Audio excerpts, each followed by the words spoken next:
समझते हो क्या? पत्नी के साथ पत्नी जैसा व्यवहार करना क्या भगवान की पूजा नहीं है क्या? पुत्र के साथ पुत्र जैसा व्यवहार करना क्या वो भगवान की पूजा नहीं है क्या? अभी आप समझे नहीं अध्यात्म किसे कहते हैं। हम लोग अध्यात्म शब्द को सीधा इससे ले जाते हैं कि कपड़ा उतारो, बाबा जी बनो, भीख मांगो। ऐसा नहीं है। ये हमारे संस्कार हैं जो हम संत वेश में हैं। अध्यात्म का मतलब है राग त्याग कर बहुत प्रेम पूर्वक सबकी सेवा करना। राग दूषित है। वैराग्य किस लिए धारण किया जाता है? राग का त्याग। वैराग्य का मतलब कपड़ा उतारना नहीं। तो कहते आपने क्यों उतार दिया? क्योंकि मेरा संस्कार था, हमारे पूर्व जन्म के संस्कार से मुझे विरक्त भेष के लिए ही मेरा जीवन मिला है। लेकिन यह नहीं कि विरक्त भेष के बिना भगवत प्राप्ति नहीं हो सकती, ऐसी बात नहीं।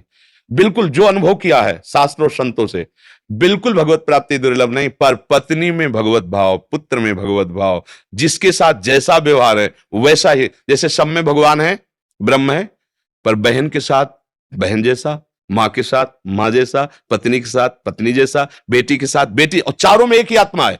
चारों स्त्री शरीर है, पर व्यवहार बर्ताव अगर सत्संगी है तो उसको विवेक के द्वारा बैलेंस बनाना नहीं पड़ता, तो बनाया है। मेरे प्रभु जब श्री विग्रह में भावना करते हैं तो वहां से अनुभव दे देते हैं। तो पत्नी में, पति में, पुत्र में, परिवार में, क्या मेरे प्रभु नहीं है क्या? मेरे प्रभु के लिए मुझे अलग किसी देश में जाना पड़ेगा क्या? अलग किसी भेष में जाना पड़ेगा क्या? तो मुझे लगता है अभी आप समझे नहीं है। वैराग्य अंतर्वृत्ति है। बाहर से व्यवहार वैसे ही करो, राग तो बिल्कुल नहीं रखना। प्रेम सब जीवन सो प्रीति, रीति निवाहत आपनी। अभी तो समझे नहीं, तुम्हारे प्रश्न का ही तो उत्तर है। सब जीवन सो प्रीति। प्रीति और राग में अंतर होता है।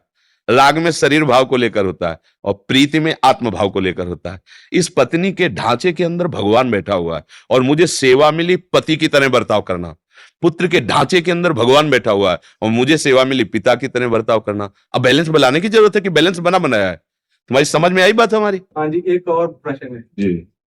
और अगर वैराग और अनुराग के बीच में बैलेंस कैसे बना? पहले शरीर भाव से ऊपर देखो। अब अटारी की हम बात करें और चढ़े एक सीढ़ी भी नहीं है तो वो केवल वार्ता होगी, अनुभूति नहीं होगी। मुझे लगता है बुद्धिमान उपासक वही है, केवल अगली सीढ़ी को देखे और फौरन उस पर पैर रखे तो अगली सीढ़ी अपने आप दिखाई दी, फिर उस पर चढ़े। छत में क्या और अपने आप पता चल जाएगा। अनुराग कहीं नया उत्पन्न नहीं होता। ये छाती की बात कह रहा हूं। हमारा अनुराग बटा हुआ है, नाम में, रूप में, नाना प्रकार की वस्तुओं में। उसे समेट कर, यही समेटना कि ढांचे के अंदर प्रभु बैठा है। और जब वो गृहस्थी में रह सकता है वो, और एक गृहस्थी में रहते हुए इतने संत हुए कि हमें लगता है अगर भक्त चरित्र उठाओ तो अधिक मात्रा में आपको गृहस्थ संत ही ऊंची ऊंचाई पर स्थिति पर पहुंचे हुए, जिनके बच्चा बेटा भी है, पत्नी भी है, और ऐसी ऊंचाई पर चढ़ गए कि विरक्त महापुरुष उनके नीचे बैठ करके सत्संग उनका सुनते हैं। ऐसा नहीं सोचा जा सकता। बात यही तो है। गृहस्थ और विरक्त हम दोनों बेटे हैं भगवान के। दो मार्ग हैं, एक वैराग्य से चल रहा है और एक गृहस्थी से चल रहा है। और गृहस्थी से चलने वाला विशेष है। क्यों विशेष है? हम लोग मानते हैं कि वैराग्य से चलने वाला विशेष है, पर हमारी जो अनुभूति है वो ये कहती है कि गृहस्थी में विशेष है। क्योंकि हमारे लिए एक ही कार्य है, मात्र केवल भगवान का चिंतन, दूसरा कोई कार्य नहीं। वो आपके लिए बहुत कार्य करते हुए भगवान का चिंतन करना। इसलिए हमसे ज्यादा कठिन साधना गृहस्थ में है। वो बहुत बातें करना है, उसको बहुत व्यापार करना है, बहुत प्रकार की उसको सामग्री जुटा। हमारे तो कुछ नहीं, भगवान जो देगा खा लेंगे, राधा राधा राधा। और उसको ऐसा नहीं है, उसको कमाना है, परिवार का पोषण करना है, सबकी कामनाओं की पूर्ति की उसकी जिम्मेवारी, बेटा पढ़ाई लिखाई सब। और इसके बाद भी वो भजन करता है, इसलिए बहुत बड़ा भजन आनंदी। एक बार भगवान श्री हरि अम्बरीश जी की महिमा का गान कर रहे थे कि चक्रवर्ती सम्राट होते हुए भी ऐसा भजन।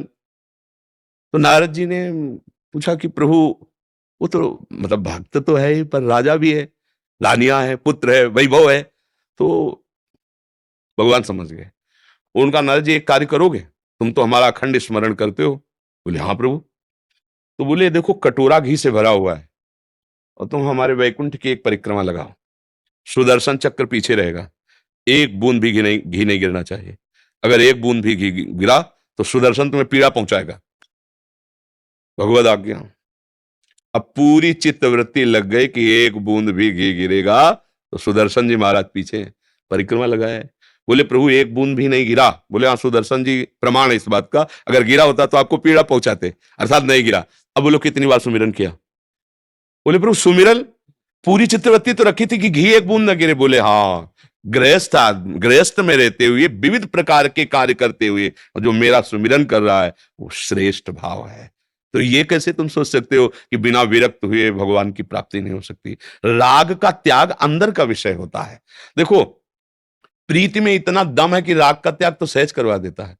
आप देखो, जैसे छोटे बच्चा बच्ची आपस में प्रेम कर लेते हैं ना, तो 20 वर्ष माता पिता ने पाला पढ़ाया लिखाया, सबका राग एक कोने में रख के उसके साथ तो चल देते हैं, चाहे लड़का हो चाहे लड़की हो। ये सांसारिक राग के अंतर की प्रीति है। और हम प्रिया प्रीतम भगवान से प्यार करने के लिए चले, और हमारे अंदर इतनी दम नहीं है कि हम इनके बीच में रहते हुए इनका राग त्याग सके। इसका मतलब अभी समझे नहीं, अभी भजन हुआ नहीं, इसलिए है। अगर भजन करोगे तो सही माने में सच्चा वैराग्य हृदय का होता है, बाहरी का नहीं होता। अगर हमें अपने शरीर में प्यार है, भोगों में प्यार है, व्यवस्था में प्यार है, तो कपड़ा केवल वैराग्य अंदर से वैराग्य की कोई बात नहीं है। वो आप पैंट शर्ट में हो, आप अधिकार में हो और ठीक भजन कर रहे हो, तो आप सच्चे वैरागी हो। वैरागी का मतलब सीधा हम लोग ले जाते हैं कपड़ा से।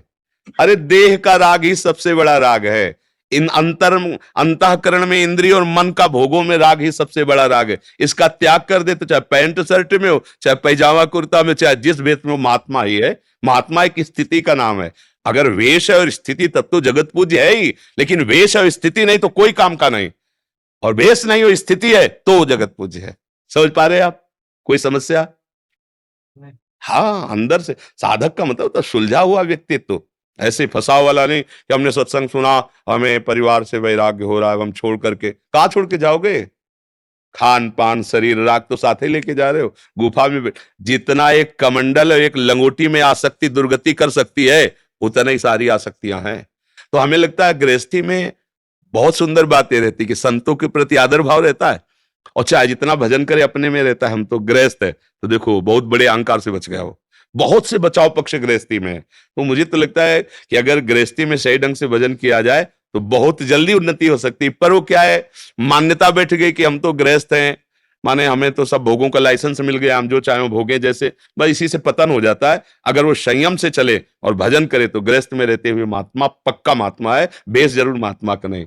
विभीषण जी भगवान श्री राम के सामने आए तो कोई भेष था क्या? और भगवान क्या कह रहे, तुम सरीखे संत प्रिय मोरे, धरो देह नहीं आन नहीं हो रे। हे विभीषण, तुम्हारे जैसे संतों के लिए ही ये मैं मानव अवतार धारण करता हूं, दूसरी कोई बात नहीं। तो विभीषण जी संत किस बात के लिए? हृदय में निरंतर भगवान का स्मरण करते रहते। कहां है? लंकापुरी में। परिवार कौन है? रावण, दैत्यासुरी भाव वाले परिवार के जन है। कैसी उत्तम भक्ति! जिम दशननमो जीव विचारी, जैसे 32 दांत के बीच में जिभ्या, ऐसे विभीषण जी आसुरी संपदा वाले लोगों के बीच में रह के राम राम कह के भगवान को रिझा लिया। तो भैया, भजन करना कोई कठिन कार्य नहीं है। कठिन कार्य केवल भजन को समझ लेना। समझ लेना।